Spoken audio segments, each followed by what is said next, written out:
Bwana awe nanyi. Somo la Injili takatifu ilivyoandikwa na Luka.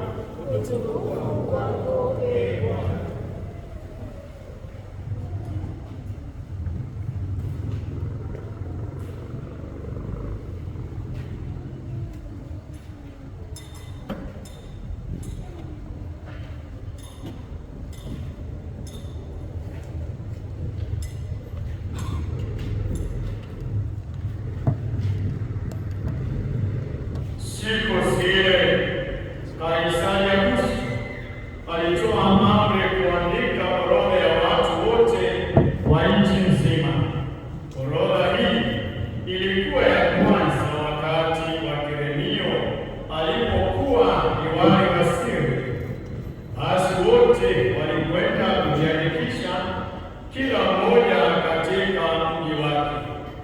Yosefu pia alitoka Galilaya katika mji wa Nazareti, akapanda kwenda Yudea mpaka mji wa Daudi uitwao Bethlehemu, kwa maana alikuwa jamaa na ukoo wa Daudi, kusudi ajiandikishe pamoja na Maria mke wake, naye alikuwa ni mjamzito.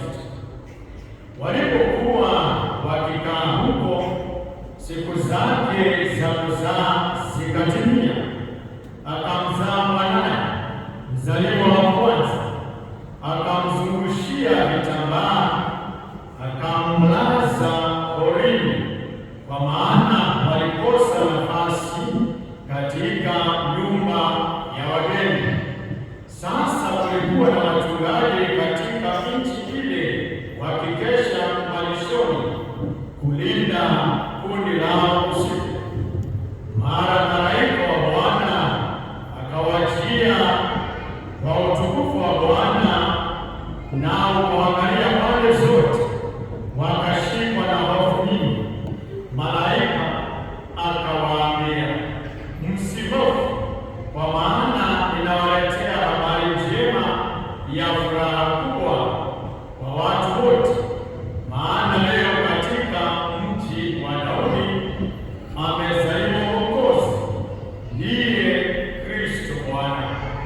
Na hii ndiyo ishara kwenu, mtamkuta mtoto mchanga amezungushiwa vitambaa, amelala horini. Mara jeshi kubwa la mbinguni wakawa pamoja na malaika wakimsifu Mungu na kusema, utukufu kwa Mungu juu, na amani duniani kwa watu